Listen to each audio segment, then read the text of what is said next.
Hey, but I don't think you could put it any more dire of a term. I, on the other hand, do carry a gun, and I actually like to fight. I mean, I grew up, I was a wrestler and a football player, so I do, and I know you're prepared. I just want you to know that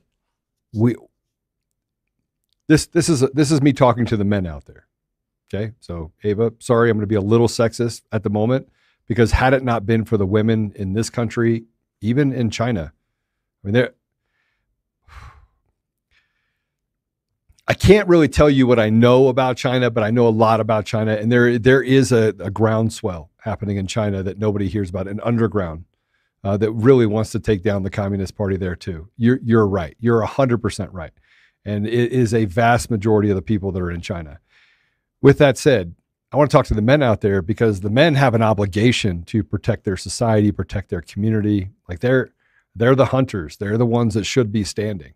They're the ones that, you know, should never let harm come to you. They should never let harm come to their wife or their kids, right? They should be willing to lay down their life in order to protect their nation so that their kids can have a better life.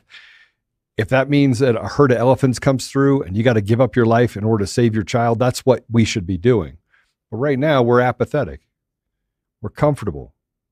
We just want to breathe. We're selfish. We haven't given of ourselves what I think God wants us to give of ourselves, and that is making sure that we protect humanity. And right now, what you're talking about, Ava, is this is the destruction of humanity. This is the destruction of the basic principles of goodness that they're coming for.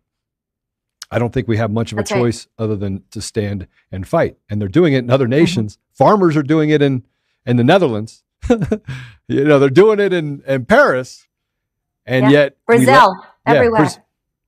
And it gets pushed down because everyone is signaling the men, real men. They're waiting for Americans to stand up and say, hey, you know what? We're done. They're waiting.